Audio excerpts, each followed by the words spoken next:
I am Vinnie Tortorich, folks. Your good intentions have been stolen, but don't worry. I'm here to help you get them back. You may be soft and succulent at the beginning of this process, but hang in there. Before long, you will be lean and mean, guaranteed, just like the guy on the other mic today. I've been enjoying this lately on the Friday shows. You know, for a long time, if you weren't an MD or a PhD, I wasn't having anyone else on a Friday show. And I started realizing, wait a minute, let me take the guy that weighed 400 pounds or 500 pounds. And we had Scott King just the other week. Guy was 600 pounds. He lost 300 some odd pounds. He's down to 240. And it's like, why not have those guys on the show? They're bigger luminaries than anyone else. They just went through what some of you guys may be going through. Well, I'm doing that. I had so much fun with that. I'm doing it again. This guy was a guest on the show. I want to say twice before, but at least once. And it was years ago. So if you're new to this podcast, you do not know who this guy is. He does not work in the fitness industry in his real life. He works in finance. So I was like, wait a minute. Are we going to be talking about mortgages? What are we talking about today? Are we talking about Spider Index? What's the other one everyone talks about? The this fund or that fund? Yeah, no. This guy picked up on a craze that was going around about 10 years ago, and a lot of people have literally walked away or ran away from that craze, and he stuck with it. And I'm talking about the Barefoot running community. I got to know Christopher McDougall a little bit. Back we were talking together. We were on the same dais. I want to say we were at an Ivy League school. Imagine that. Me, the boy from the Bayou, Cajun country, speaking at an Ivy League school, probably Princeton or one of those. And I was on the same dais with Christopher McDougall, got to talk to him. His book was the hottest thing going at the time. It was called Born to Run. And more than anything else, he introduced us to the Tahumaras of the Copper Canyons near Chihuahua, Mexico. And we learned about Caballo Blanco, white guy that went down there, the white horse, went down there and started running. And he also introduced us to these wacky sandals these guys wore. And Christopher made a real push to tell people that, hey, if you want to run correctly, take your shoes off. This guy took his shoes off and he hasn't found them since. Folks, please help me welcome none other than Kenneth Posner. Yeah, Ken. Thank you, Vinnie. So, Ken, did I get any of that right? Because I have a bit of a photographic memory. I read that book probably 10 years ago. I remember when Caballo Blanco, they couldn't find him for several days, and a bunch of our friends from the community went down to the Copper Canyons to look for him, and they found him dead on a trail somewhere. And nothing nefarious. The man just died of a heart attack. But yeah, pretty amazing book, wouldn't you say? Oh, yeah. And you got it 1,000% right, Vinnie. And I checked recently. I believe it is the best-selling running book of all time, at least on Amazon. Yeah. Born to Run. Look, I was living in California at the time. And everyone, and I do mean everyone, went from goji berries to chia seeds overnight. Because California will pick up on anything that comes around. Yeah. He mentioned chia seeds being a superfood. Now, in this country, the only thing we knew about chia seeds was the chia commercials. Right. Remember those? And chia pets too, right? Yeah, chia pets. That's what it was. Chia pets. And that was the commercial. Chia. But all of a sudden, Christopher McDougall says in a book, hey, these people who can run longer and faster than any other human being on earth, they sit around eating chia seeds. So therefore, chia seeds must be a superfood. And everybody went, I need chia seeds, right? And it's nothing Yeah. but a seed. It's nothing special about a chia seed, right? The thing that's special is you have a group of Mexican folks who, by the way, most people don't know this, but those guys are incredible runners anyway. It's like Oh, they're for sure. built to run long distances.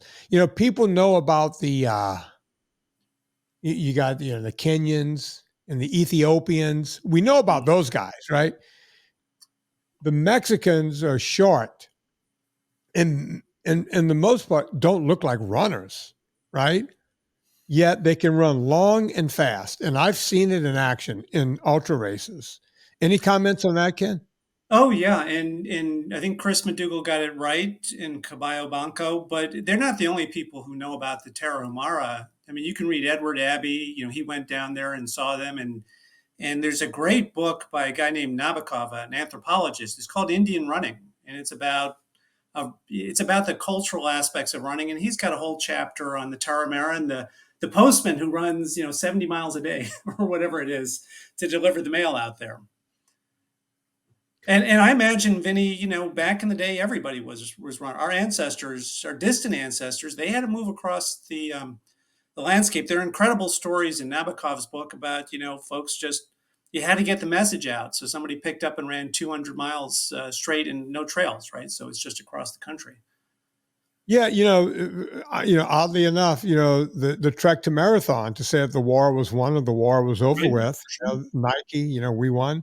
Yeah, all of that was, just messengers running, for 30 miles or 26.2 miles to get from one place to another.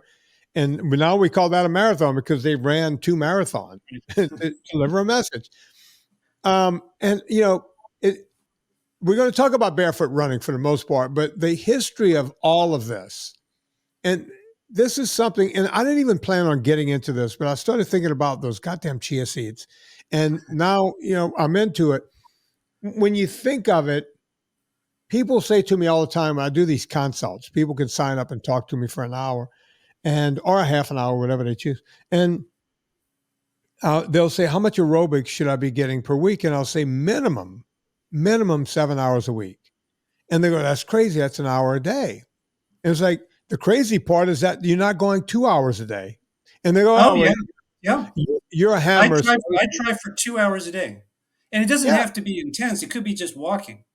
It could just be a walk, depending on how I'm feeling. But yeah, I'm 100% with you, Vinny. The Yeah. more, the more, the better, until you just can't do anymore. Well, when I tell it to people, they look at me as if I'm crazy. But I always explain to them, listen, before the Industrial Revolution, we were all doing aerobics for Right? 12 to 15 hours every day. That was the jobs before the Industrial Revolution. Everyone worked like a mule. That's number one. And the people who didn't, the land barons, the kings, and all that, they died young, Yeah. right? King Henry VIII, they always talk about, oh, before he got fat and out of shape, he was Right. very athletic when he was younger, right? Yeah, but look how he ended up, right? Just sitting around, I said it in my Instagram a couple of weeks ago, sitting is the new smoking. And the other point I make is like, listen, when Rome was conquering the world just a scant 2,000 years ago, they were moving men on foot up to 30 and 35 miles per For day sure. on foot, For right? sure. For sure. Yeah, I remember when I was young reading about that, and sometimes longer. Alexander the Great marched his folks trying to get back from India and straight through the desert for 50 miles once. And I read that and I was like, wow, how did Yeah. they do that? Or And by the Stonewall way, Jackson during the Civil War, he moved his folks, his soldiers, long distances to get around and surprise the other side. Um, and think about this, Ken. They didn't have lightweight backpacks from REI, right? They were right, carrying all their gear, right. right? Think about that. Now we think it's, oh, I ran 26 miles in the lightest shoes and the lightest shorts, and someone was handing you water every 5 minutes. None Oh of yeah, that. they didn't necessarily even have canteens or water bottles. I mean, in some cultures they did, but you read in the accounts, like there's an account of a scout who was going west and ran into some Indians, and when they found a water hole, they lay down on the ground and they drank a lot because they did not have the technology to carry it with them. Yeah. And yeah, today, Tim Noakes' work, and we've gone to the opposite extreme and sometimes overdrink and hurt ourselves. Yeah. I mean, as a race director for the race I organize, I see a lot of folks struggling with GI, and it's too much water, it's too much food while on the move. And our ancestors, they didn't have any of that. They were used to it. That was normal. And, one of the questions is, I think you get farther and farther away from normal, and, you enjoy the physical comfort, but it comes back and bites you in terms of mental stress and other ways because you're not doing what we were built to do. Yeah. And that's exactly where Barefoot comes in, because it is the way we originally moved. And you don't do that. And there are parts of your brain that aren't doing what they were designed to do, so they do other things. That's my theory, anyhow. Well, let's get into Barefoot. I used to tell this story on the podcast. You've probably heard me say it before, but when I was reading Born to Run, my wife and I, we used to be like, the Brady Bunch, Carol and whatever Brady. We would sit in bed both reading different books. Sure. And Carol and Mike Brady. It was Mike Brady. Anyway, she was reading. I'll never forget. She was reading the book. It was a running book because she had just gotten into running right before we met. So she was way into it.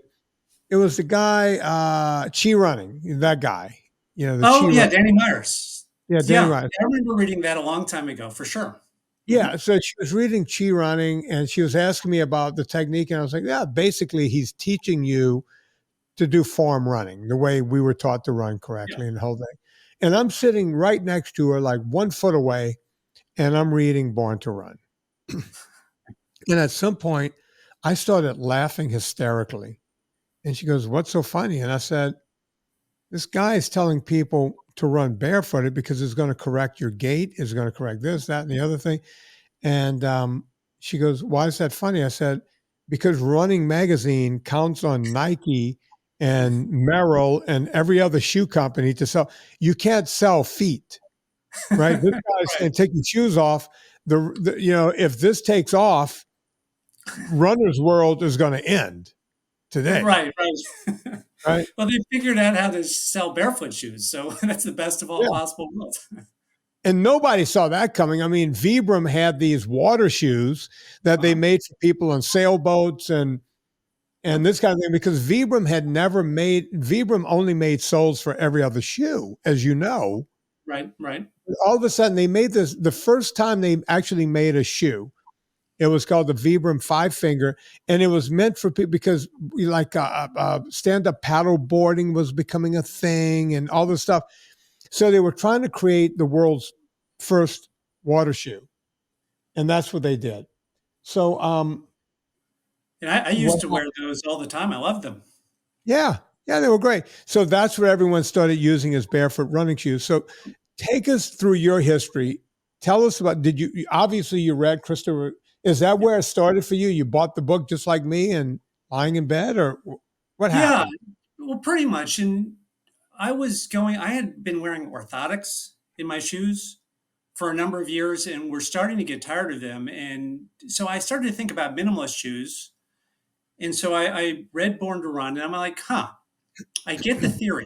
If I develop a more natural gait, that could reduce the risk of injury. And as I was getting close to my 50s, injury was becoming a bigger concern. So I went out one day and I did, 100 yards barefoot running on a dirt trail with a few rocks, just to, as an experiment. And with no particular thoughts that this would go anywhere, but just to see what it was like. And when I did that, Vinny, the light bulb just totally went off, because I was used to running as pounding. And, that's what shoes allow, because they absorb the prickle of the rocks and things, and you end up just pounding. And just a few steps, I realized this is totally different. This is looking where to place your feet and placing your feet. And all of a sudden the geometry is different. It's like your core and your calves start to get in, your feet become levers and springs instead of, pile drivers. And so that's all I did. And, the light bulb went off again. I put my shoes back on and turned around to run back home. And I was like, where'd the ground go? I can't feel the ground anymore. It was such a surprise. But that was it for 5 years. Well, I made the decision then to transition into minimalist shoes because I had worn, the conventional giant heel squishy shoes, and the transition took a while. I didn't do any barefoot for 5 years, and then I said, you know what, maybe I'll try it again. And I went out for a mile. I don't know if you've been to Central Park and the Jackie Onassis Reservoir. I went around a mile and a half on that. I was very self-conscious. Here I am running without shoes. And, it's grit and sand, and I got a few scratches, and I was like, meh, total meh. But the next morning when I got up, my feet were sort of tingling. And it was very clear. They were like, we want more. We want more of this. So I couldn't have been more surprised to have ended up where I am today, because I'm not a hippie, I'm not a flower child. I'm a corporate guy with a military background. But just the power of the impressions on my feet, I quickly lost interest in running in shoes from that point on. Yeah, I get that because I was interested when I read the book. He said a lot of things and he talked to the right doctors. There was this one doctor from LSU, right? Mm-hmm. When one of the guys in the book said, when you have a hammer, everything looks like a nail. You put a big heel on a running shoe, and the first thing people are going to do is like, hey, maybe I could get more stride out of this. So each stride will, take me further down the course. Yep. And I was sitting there going, yeah, I get that. And you see, I'm a guy who went to school on a scholarship because I was fast from A to B, sprinting.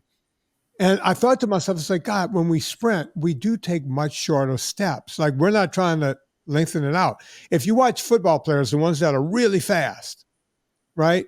They're not taking big giant. If you watch Jesse Owens, he's not taking big giant steps, right? But yet when I would go out to run, I felt like I was overstriding. So I knew what they were talking about. Number one,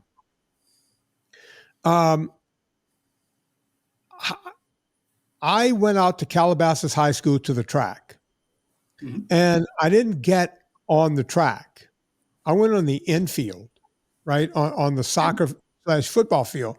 And I went, okay, this is going to feel silly, but I'm going to run around the infield and just do a couple of laps, because there was no rocks and I didn't have to worry about the Jackie O trail, right? There's no rocks, there's no nothing. It's just this cushy, state-of-the-art field. And that, I was like, wow, this is great. This is great. But there's no way I'm taking this to the trail, right? Especially not on the rocky trails we have. There's no effing way. And I got the concept, but I kept doing that. And then eventually got on the res light part of the track. And if you try to overstride, you'll rip up your feet. You have to drop them a certain way. You have to sneak, as I call it, kind of sneak along, right? Yeah. You gotta yourself. The only time I ever did it on the trail was with the Vibrams.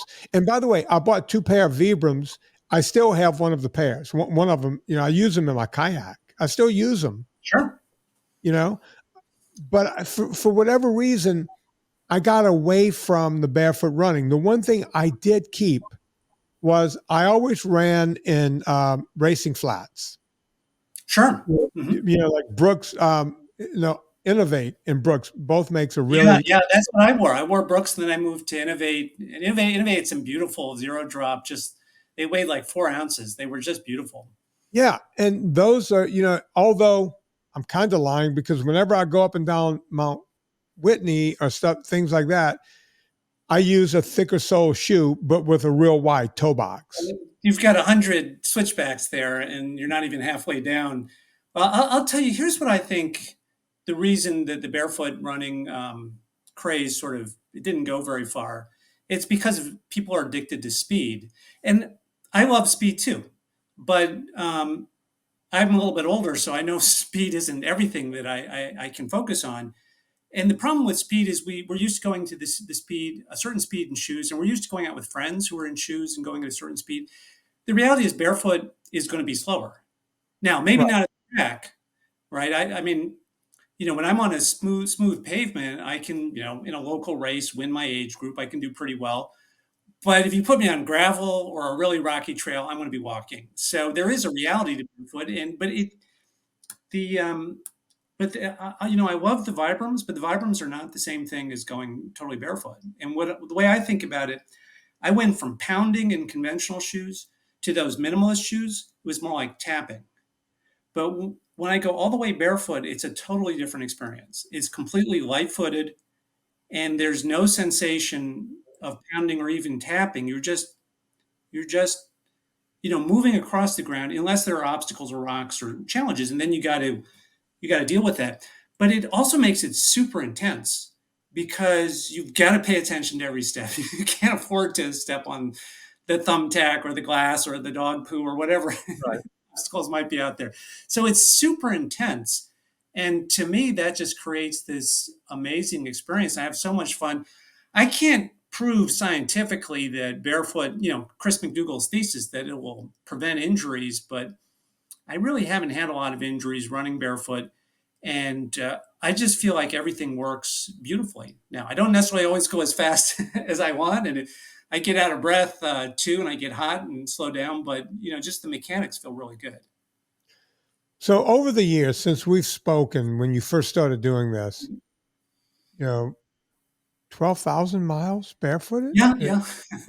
Yeah. We're I not mean, going to talk about spider you're- indices or mortgages, but I am a finance guy, so I have a training log. It's in a spreadsheet, and I track stuff.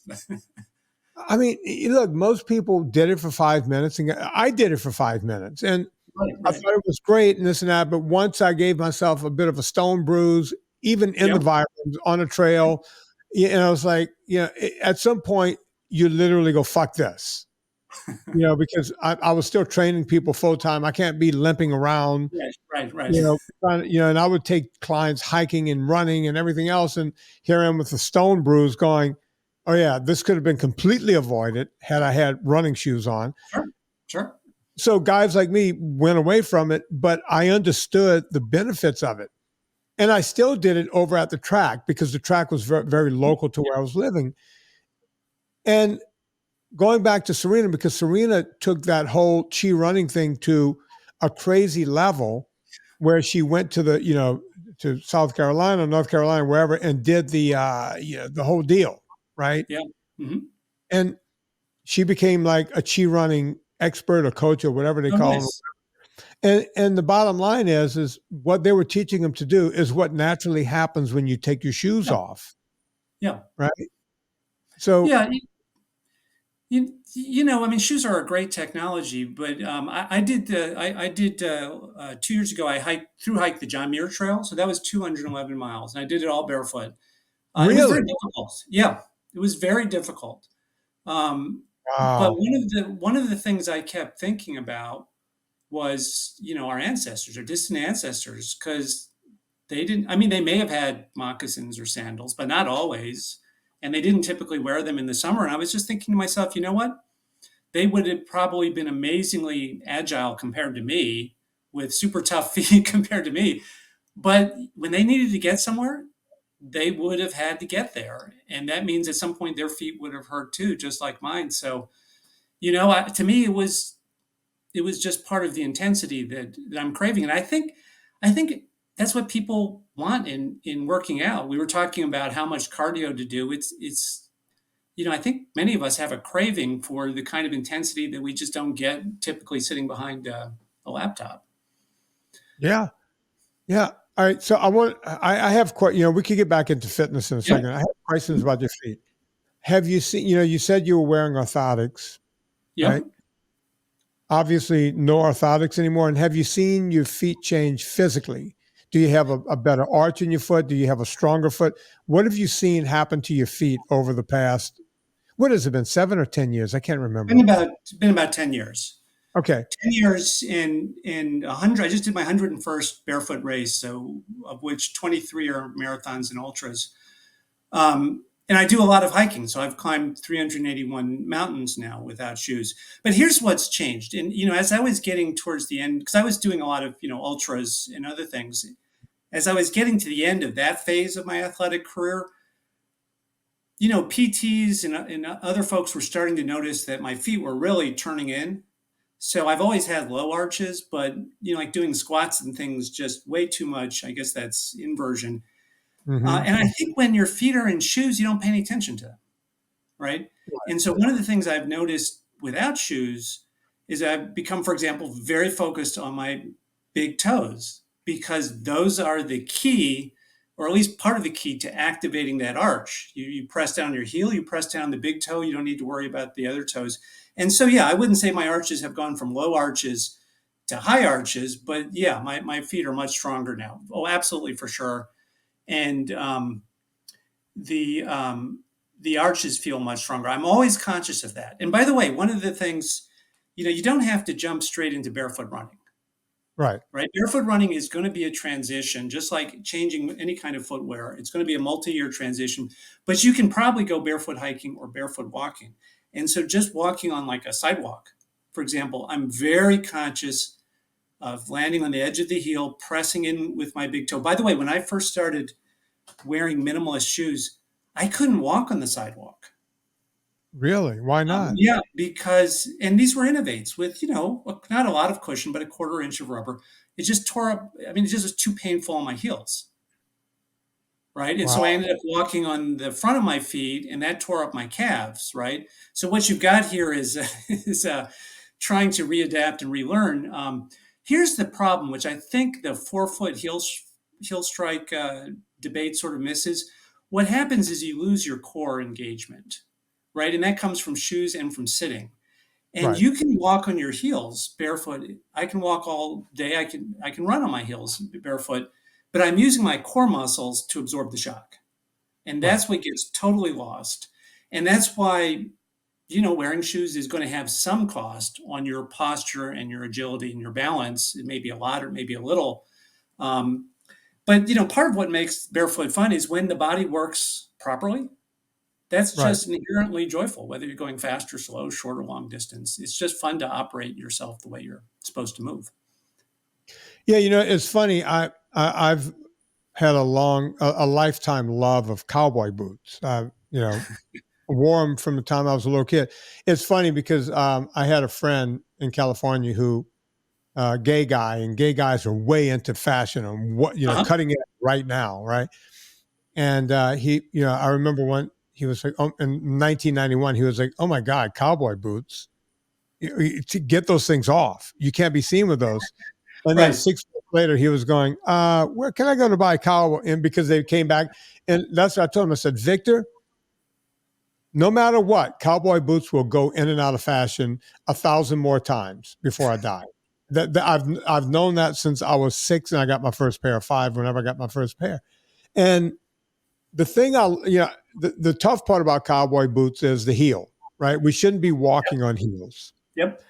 The good news about cowboy boots is that you're walking on a stack of leather, right? There is no cushion whatsoever. So there's good and bad. And as I've gotten older, my heels of my boots get shorter and shorter. I buy basically rope. They call them ropers now. They barely have a heel because I refuse to give up my cowboy boots. But I Uh-huh. don't have a big stacked heel anymore because I learned over the years that's not a good thing to do. And Yeah. by the way, I don't wear these things all day, every day. I walk around in basically Chuck Taylors, right? People are Chuck Taylors. What are you? An Asian college girl? What are you doing? Trying to look hip? And it's like, now I've gone after, let's see, gay people and Asian people. Yeah, they'll be coming after me on this podcast. No, So, no, no. You're just referencing them. but the bottom line is that the Chuck Taylors is nothing but a little thin piece of rubber, even when they're brand new, right? Yep. And that thing, I use them for rowing. I use them for walking around. I use them for everything because there is a bit of contact with the ground, if you will. Yeah, and it protects you from that. So look, first of all, Vinny, your timing is perfect. I was just in Fort Worth last week, and a friend grabbed me. We went out, and he got some cowboy boots. I did not, Yeah, but they were certainly gorgeous, and I was tempted. I was told, by the way, don't put your jeans into the cowboy boots. The jeans go on the outside, so I learned something. that's But correct. I'll tell Yeah. you, those heels. When I was a kid, I had the New Balance 998 with the giant heels. Those Yeah. messed me up. terribly. I had chronic shin splints. In fact, I had chronic compartment syndrome. I ended up getting surgery for it. And what I think they found now is that those heels can contribute to those shin splints because they tilt your pelvis, they tilt you forward, and when you shift from heels to flat shoes, that's why your calves now have to start doing their share of the work. So the heels really messed me up, and I was so happy eventually losing them. But I'll tell you a funny story. Earl Schaefer, who was the first guy to through hike the Appalachian Trail, and he was a World War II soldier, and he was doing this to sort of de-stress from the war. He took his combat boots, right, to a local cobbler, and he said, "Can you take off the heels?" Oh, Isn't that wow. interesting? He said, "Make them Indian style. Take off the heels." So that's how he did the Appalachian Trail, because he must have felt the same way about them. Yeah. It's funny. I grew up in a swamp on a bayou, Mm-hmm. and I've told the story. I probably haven't told the story in 10 years on a podcast, but um, my my dad told me I couldn't shoot. I just loved hunting, right? Mm-hmm. And my dad said you can't shoot until there was this tree line through the cane field, and there was a tree line you can see when the cane was short enough. And my dad would say, "You're not allowed to shoot anything until you get to the tree line." And his reasoning for that is there's no way that shot is going to make it back towards Right, our house or the neighbors' houses, right, right? right. And I didn't want to lose my shotgun privileges, right? I had an old single shot 12 gauge when I was a little kid that my grandfather gave me. And so what I figured out was, shit, I need to get to that tree line, post haste. I need to get Mm-hmm. there now. So I would jog, and I was generally jogging in Wellingtons. Serena calls them Wellingtons, but boots. So Mm-hmm. my first running shoes were actually rubber boots running Huh. through the cane field. And then I started figuring out on days when it was dry, put on my Chuck Taylors, right? And that became my second pair of running shoes. And all through high school, I was always sprinting, right? Either I was in basketball or football or I was just sprinting. But if I wanted to go for a run, it was Chuck Taylor's. Now, I got to college and I was still running, they would have, off season, I would run. Everyone was laughing at me. I was like, you're running in those things? Because New Balance came around with all of these shoes with fancy numbers. There was all three numbers, like 508s, 520, this, 55555. So my girlfriend said to me, you need to get some actual running shoes. Mm-hmm. I remember putting those shoes on for the first time, and my feeling was that I was in a bouncy castle. Do you know what a bouncy castle is? Yes, it's been a long time since I've been in one, but I've certainly seen them. I felt like I was walking, or if you ever got on a trampoline and you're walking to the Yeah. middle, you're walking, and I was like walking as if someone put booties on your dog. You ever see a Right. dog? They put That booties was on. the feeling I had when I put my shoes back on after that experiment, that 100 yards. And Right. by the way, once I tried on some Hokas, and I know people love Hokas, but I had that same feeling with the Hokas, way too much cushion. I couldn't feel the ground. Didn't Yeah. work for me anyhow. Yeah, I But think you and I have that same thing where we have to feel the ground. And it's funny that we both use the innovates. Now mhm, everyone's going to be writing to me after this. What's this yeah, innovate? Folks, it's a European company and it's spelled okay, INOV and then the number 8. right. Yeah. Oh, Innovate. I loved them. Wore them for many years. But I think there's an interesting parallel here. Now this may be sort of a broad parallel, Vinny, but Go for it. I don't know if you've read the book, The Dorito Effects. It's a No. very interesting book. It makes the argument that our food supply is basically like a Dorito. There's a totally tasteless substrate, which is a corn chip, and then chemical flavoring. Right. And what the world is doing is solving for taste because nobody really knows what nutrition, how it really works. So you get something that's sort of tasty but has no nutritional value. I think it's the same thing with shoes, right? They can solve for what feels really good in a shoe store. It's super comfortable and squishy and you don't feel any prickles, but they don't know scientifically what promotes long-term health as an athlete. So you get the immediate comfort, and you lose the real strength that you wanted, either the real nutrition or the real mechanics.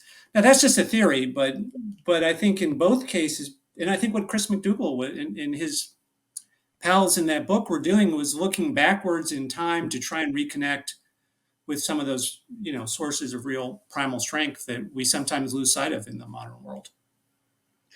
Yeah, I think there's a lot to be said for that. And I need to go get that book because I've been yelling about that for years. It's like, we don't Mm-hmm. actually look, I'm not we did a thing, Gina Grant and I were trying it on the Wednesday show where I would eat things that I had never tried before because as it turns out, I had never tried a Pop-Tart. I know that sounds Oh crazy. my God, I grew up on them, but I won't Yeah. encourage you to. You My know what mom the challenge with Pop Tarts are is the edges, right? That's where you realize this pasty crust is really gross. It's the stuff in the middle that you want. But you tried a Pop Tart. You'd never done that before. never done it.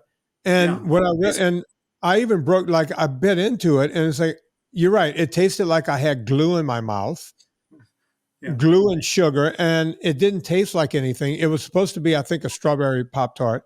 Mhm. And then I had a pocket knife on my desk. I scraped some of the icing off, Yeah. thinking it was going to taste like icing sugar that you would get on a cake, and it didn't. It tasted like a weird waxy thing, which goes to my theory that a lot of what we're doing when we're eating processed junk is assuming what the taste is. Yeah. They Yeah. tell you on the box, this is what you should be feeling, right? And then this is supposed to be strawberry and that's supposed to be icing. And they're telling us what we're supposed to feel. But when you're me and you've never had it before and you're not susceptible to this bullshit, I was eating this pasty thing. Case in point, and I've told the story 1,000 times, but my daughter and her friend Emma, when they were 8, 9 years old, it was a real treat. There was a place called Menchie's Yogurt. As a matter of fact, she had two friends named Emma. We called the other one Asian Emma and Menchie's Emma. Because she was like, I'm going to Emma's house. We're going to Asian Emma or Menchie's Emma. That's the way we decided where she was going. And so I was driving with them one day to Menchie's, and they were discussing which flavor they were going to get, as only 9, 10-year-old kids could do. And I said, girls, those flavors don't taste like what you think they taste like. And they were like, well, what do you mean? I said, when you get the vanilla, you're assuming it's going to taste like vanilla. So you put that in your mind. And they were like, no, it tastes like vanilla. I said, no, strawberry. So what I had them do was I said, okay, here's what we're going to do. I'm going to get several cups of different things. I think we got 3. And I'm making it up now. We got a vanilla, a chocolate, and a strawberry. And I said, we're going to do blind taste tests. So we sat outside of Menchie's, and I said, I want you each to have a few bites of whatever your favorite one is right now. Just have a few bites. Get it going. Okay, your tongue is nice and frozen. Now here's what we're going to do. I have fresh spoons here, and I'm going to put a cup in front of each of you so I'm not trying to trick you. I need you to hold your head up and put your hand above, right here on your nose so you can't see, and then put this in your mouth.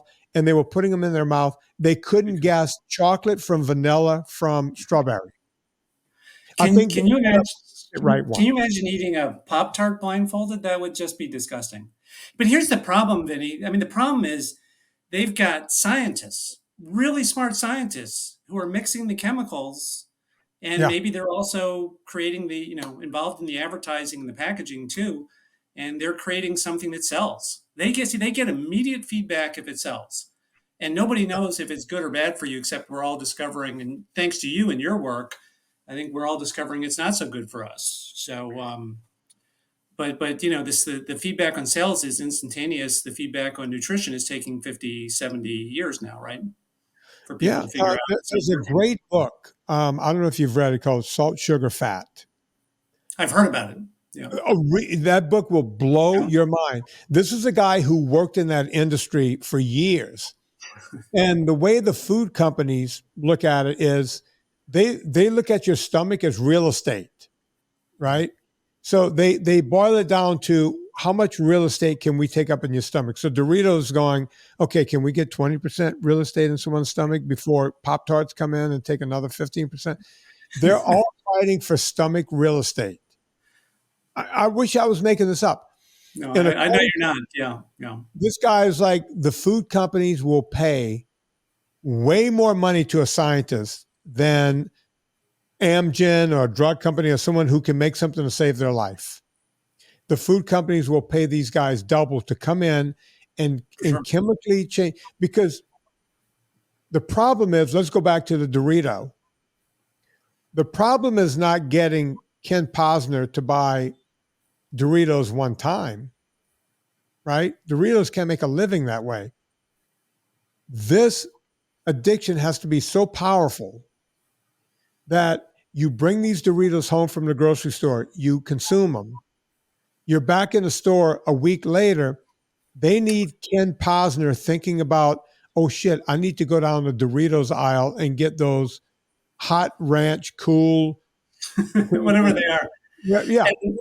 And the other problem, you're not ever going to find them using the word addictive in their internal emails and documents. Everybody's gotten smarter about that. Yeah. Yeah, I mean, you've got to. I think as I've gotten older, I've just come back to an Edward Abbey, Walt Whitman kind of phrase, which is obey little, resist much. You've got to stand up for yourself, or you'll be swept along by these huge currents. And you understand. I mean, look, the world. There's a lot of hungry people in the world. So if you can make food cheaper, that people taste good, it's the way of the world. But to me, so, we all have a different practice, but there are ways where we say, I'm not going to drive everywhere. I'm going to run, Right. or I'm going to kayak, and maybe I'm not going to eat this stuff, or maybe I'm not going to wear shoes, or whatever your choices are. But I think we end up in this super comfortable existence that is just may not be satisfying. Now, maybe if you're a scientist or a CEO or maybe it can be a lot of fun, but the risk is you go through life and you just miss that intensity that anyhow maybe some of us crave. Yeah. Yeah. So Ken, I want to change subjects just a little bit. I want to get back to your feet. Mm-hmm. I'm interested in your feet. I'm not even a foot guy, but I'm interested in your feet. Let me do a quick ad. And I want you to think about this. I'll tell you what to think about while I'm doing this ad. Any injuries along the way? You mentioned dog shit and thumbtacks. I want to know if you've gotten hurt. You're 12,000 miles. There's no way that you've gone unscathed the entire time. Folks, while he's thinking about that, I'm going to tell you about something Ken and everyone should be eating, and that's Villa Capelli olive oil, the longest running sponsor of this show. Villa Capelli. I know everybody's been waiting for their vitamin D, and we started shipping vitamin D out again because we got one of the things I make sure of is vitamin D has to be hooked to an oil. We actually ship 55-gallon drums of Villa Capelli to the vitamin companies that make our vitamins. That's right. I use Villa Capelli in my vitamin D3 with K formula. It's very important to have good oil all the time. We hear a lot about seed oils, and in this country, you're allowed to cut olive oil up to 40% with seed oils. So you can have 60% oil, 40% seed oils, and still call it 100% pure virgin olive oil. So you can't believe what you read on the front of a package. Villa Capelli is just that, 100% pure olive oil. You want to save money, put in promo code Vinnie, VINNIE, for 10% off if you spend more than $125 after the discount. So let me do the math. Spend $140 minus $14, that's $126. Boom, free shipping. So 2 ways to save at Villa Capelli. Go there right now. We're talking to Ken Posner, who apparently he works in the finance business, but he can't find a pair of shoes, so he runs barefooted. Ken, you mentioned dog shit. You Right. mentioned tax.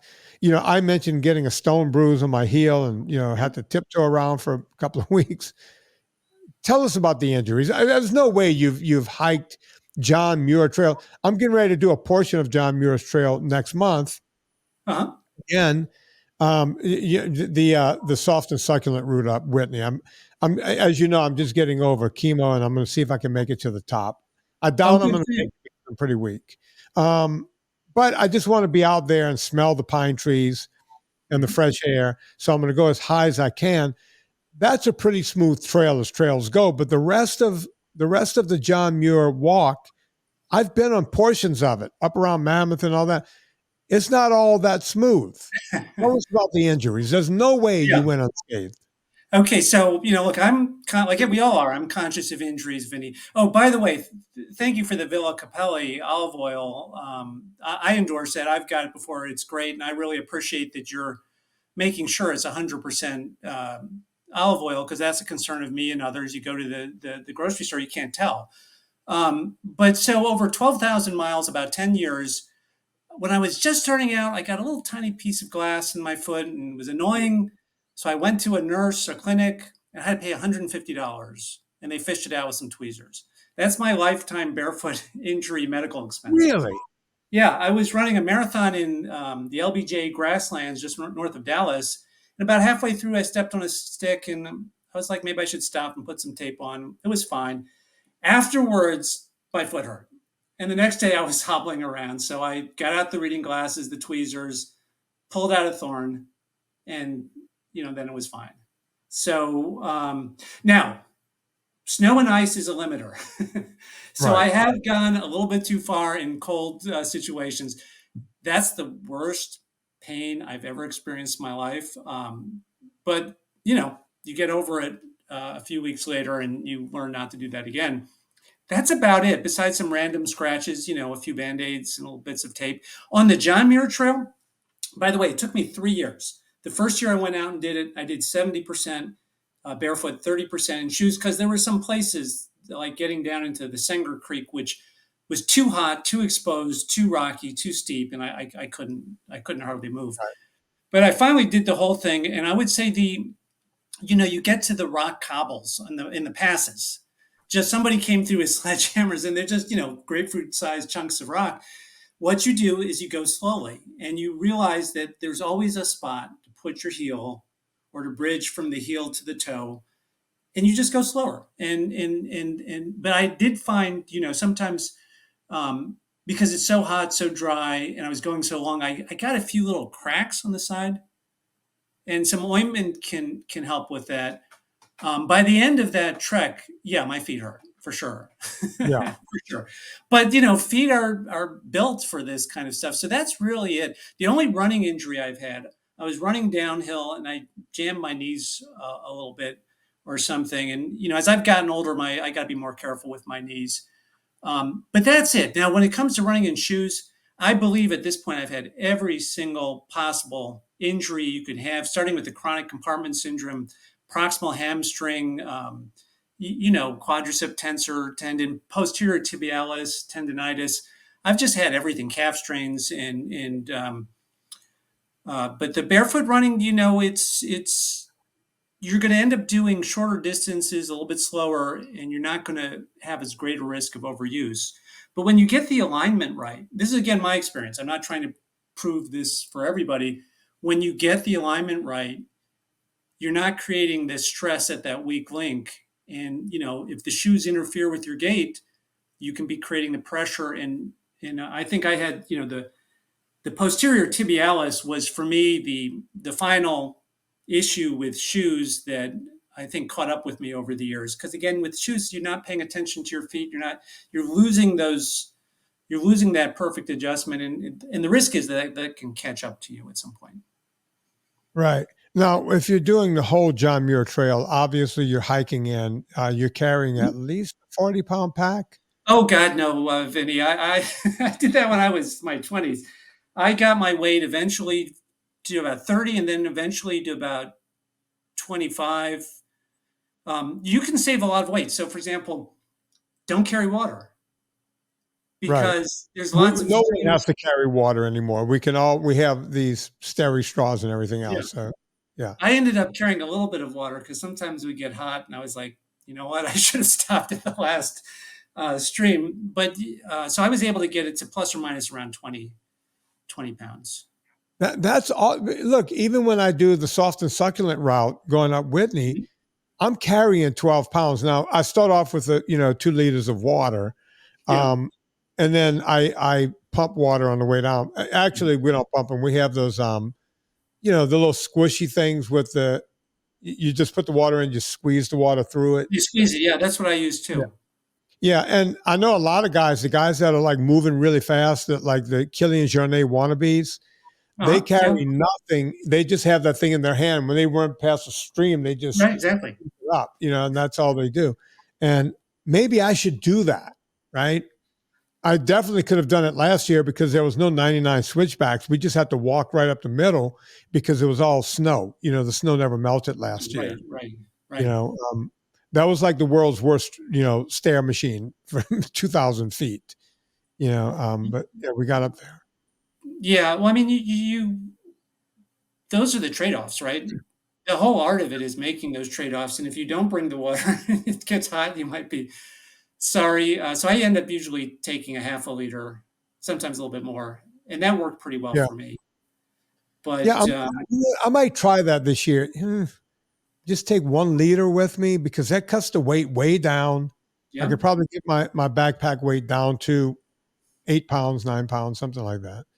Yeah, I Just remember climbing Mount Marcy in the Adirondacks with some friends, some good friends. And at the start, I had my half a liter of water, and I tried to pick up their packs. I could hardly lift them, and they each had four liters. And I'm like, "What are you guys wow. doing?" Because Mount Marcy is just dripping with water all the Yeah. time. Um, Yeah. so I think they started to rethink that.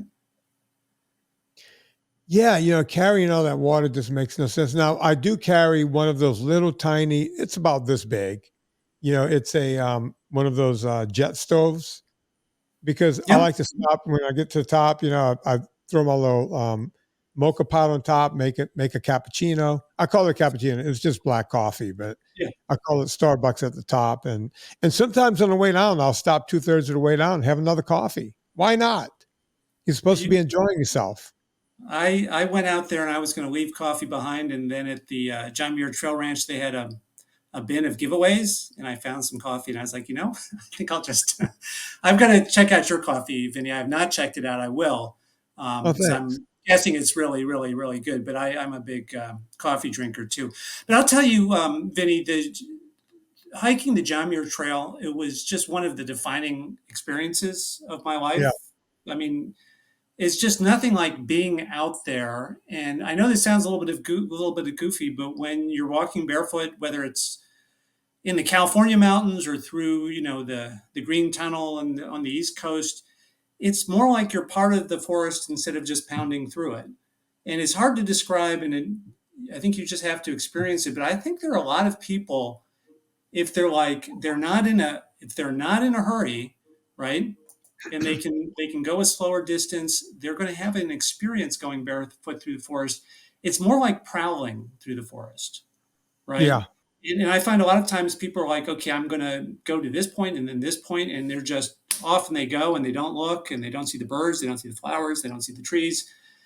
And so the barefoot slows you down and connects to you. And that may sound crazy to people, the Killian Jornet wannabes, like you were mentioning, but it's such a powerful feeling. And I have a few friends and they try it and they get it, but I think most people just need a little encouragement because it is different from what you don't see a lot of people doing that in today's world. So I hope to encourage people to give it a try. You don't have to go to the track and run quarter-mile splits. You could just go to your local nature preserve and wander around a little bit and just experience something that our ancestors did. It's part of being human. It's part of the original human mindfulness. Yeah. When I was in my 20s, I was, a peak bagger. Yeah. I was Uh-huh. just bagging Yeah. every 13er and 14er in Colorado, and everywhere I Uh-huh. can go, I was just bagging Yeah. 14ers and as if it meant something. And I would always get to the top and then look at the view from the top and go, oh my God, look at this incredible view. But basically missed the whole view on the way up because it was all about the book says it'll take 6 hours to get up here. And I made it in 3 hours and 48 Right. minutes. and I thought, it's like I would come back and brag about that as if anyone gave a fuck, right? And no one cared. They were like, yeah, how was it? It was like, and then at some point, I want to say in my 40s, I started looking around. It's like, you know what? I'm going to get to the top when I get to the top. And I'm not trying to beat the book by any stretch of the imagination. You see so much more. You see every stream, you see bears. And I would say to myself, I wonder how many bears I've passed along the way where I was just bleary eyed, tunnel vision, getting to the top, and a bear was right there, right? Or a deer was right there, right? And you miss all of that. You just miss it all because you're just bagging peaks, right? Yeah. By the way, guilty as charged. Yeah. But there's a time and place. When you're young, you're trying to test those limits and prove to yourself that you can get there. And as you get older, you start to open your eyes and realize there's more. Marshall Ulrich has a great, I talk about a peak bagger, but he has a great quote. He talks about peak bagging can be very honorable if you do it for the right reasons that are meaningful to you. Or it can be just, collecting trophies that don't mean anything.